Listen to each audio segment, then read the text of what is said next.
So మీరు diploma చదువున్నా, మీరు BTech చదువున్నా, MBA చదువున్నా, లా చదువున్నా కూడా మీ అందరికి కూడా IOCL Indian oil corporation limited అని చెప్పేసి దాంట్లో 470 పోస్టులు పడటం అయితే జరిగిందనమాట. అయితే దానికి ఎగ్జామ్ విధానం, అప్లికేషన్ డేట్స్, ఇక వచ్చేసరికి ఎలిజిబిలిటీ, ఏజ్ లిమిట్, ఇవన్నీ కూడా ఇప్పుడు మనం మాట్లాడుకుందాం. ముందుగా అయితే ఇంతవరకు ఛానల్ సబ్స్క్రైబ్ చేసుకుని వాళ్ళు ఎవరు ఉంటే సబ్స్క్రైబ్ చేసుకుని వీడియోని లైక్ చేసి షేర్ చేయండి.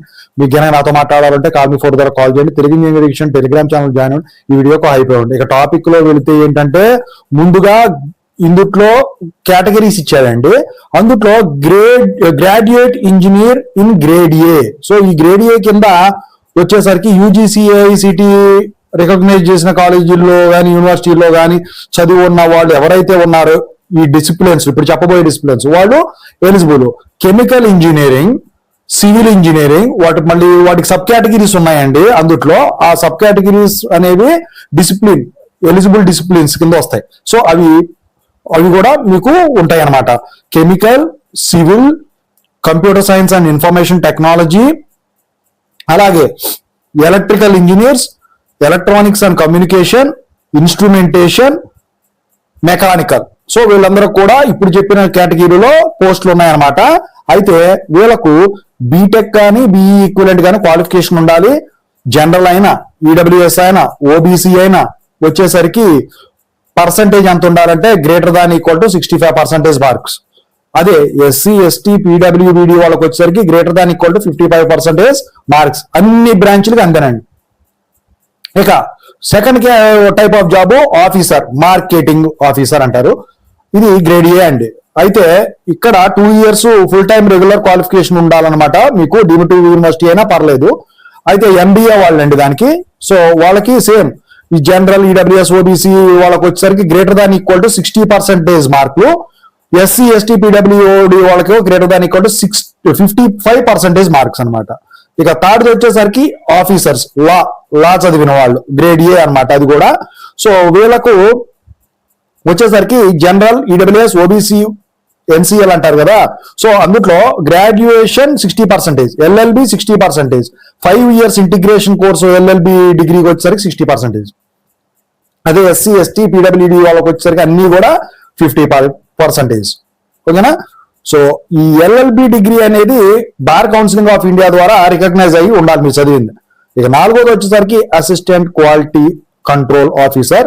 ఈ గ్రేడ్ వచ్చేసరికి AO. అయితే ఇక్కడ క్వాలిటీ కంట్రోల్ కెమిస్ట్రీ ఉండాలన్నమాట. మాస్టర్స్ డిగ్రీ చదివి ఉండాలి. జనరల్, EWS, OBC, NCL లో greater than equal to 60% marks ఉండాలి. SC ST PWD వాళ్ళు అయితే greater than equal to 55% marks ఉండాలి. దానికి కూడా సబ్ కేటగిరీస్ కెమిస్ట్రీలో, ఇన్ఆర్గానిక్ కెమిస్ట్రీ అని ఇలా అవి కూడా ఉన్నాయన్నమాట. ఇంకా తర్వాత కేటగిరీ డిప్లొమా వాళ్ళకు, డిప్లొమా ఇంజనీరింగ్ గ్రేడ్ EO. అయితే ఇందుట్లో ఈ ఎలక్ట్రికల్ వాళ్ళు ఎలిజిబుల్, మెకానికల్ వాళ్ళు ఎలిజిబుల్, సేఫ్టీ వాళ్ళు ఎలిజిబుల్. ఇక అంతవరకు ఇచ్చాడు. అయితే మరి క్వాలిఫికేషన్ ఇది కదా. అయితే జనరల్, EWS, OBC, NCL వరకు greater than equal to 65% marks ఉండాలి. SC ST PWD వరకు greater than equal to 55% mark ఉండాలి. ఇందులో కూడా సబ్ కేటగిరీస్ ఉన్నాయండి, బ్రాంచెస్ డిప్లొమా. ఈ మెకానికల్ వాళ్ళకి కూడా సేమ్ ఇప్పుడు ఏదైతే చెప్పానో అదే పర్సంటేజెస్ ఉండాలి. సేఫ్టీ వాళ్ళకి కూడా సేమ్ అదే పర్సంటేజెస్ ఉండాలి. ఇక ఆ తర్వాత వచ్చేసరికి మీకు కొన్ని ఇంపార్టెంట్ పాయింట్స్ కూడా ఇచ్చారండి. అది మీరు చదువుకుని కానీ నేను చెప్తాను. సో ఇక ఆ తర్వాత వచ్చేసరికి మీకు ఈ age limit. So graduation engineer grade ఏకి వచ్చేసరికి చెప్పిన బ్రాంచెస్ కి 26 years మాక్సిమం ఏజ్ లిమిట్ అండి. ఇక డిప్లొమా ఇంజనీర్ గ్రేడ్ EOకి వచ్చేసరికి 26 years. ఆఫీసర్ మార్కెటింగ్ గ్రేడ్ ఏకి వచ్చేసరికి 28 years అండి. లా ఆఫీసర్ గ్రేడ్ ఏకి వచ్చేసరికి 30 years అండి. Assistant quality control officer grade AO వచ్చేసరికి 30 years ఆఫ్ మాక్సిమం ఏజ్ అండి. ఓకేనా. సో ఇక ఈ కేటగిరీని బట్టి కొన్ని రిలాక్సేషన్స్ ఉంటాయి, అవి కూడా ఇచ్చాడు అందులో నోటిఫికేషన్ లో చూసుకోండి. సో ఇక ఆ తర్వాత మీకు తెలియాల్సింది ఏంటంటే application dates. So start of date of online application start అయిపోయింది 14 August 2026 స్టార్ట్ అయిపోయింది. End of date of online application 3rd September 2026 till night 17 hours.